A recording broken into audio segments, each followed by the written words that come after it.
You might be wondering what the 3 security modes are and how you use them, so let me show you.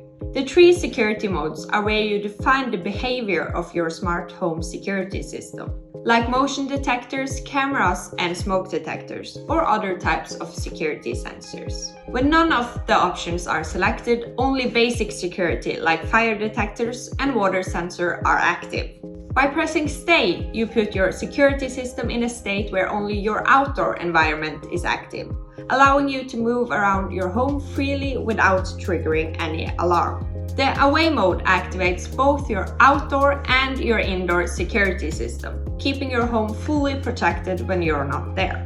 The night mode allows you to move around in parts of your house during the night, while security is active in other parts, allowing you to go to the bathroom without triggering the alarm. So your security sensors can be applied to any of these 3 security modes. So let me show you.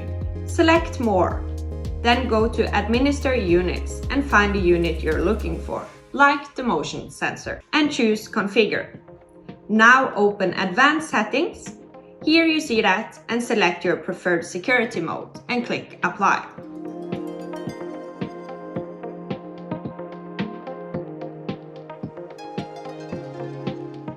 I hope you found this useful, and for more videos like this, go to our webpage.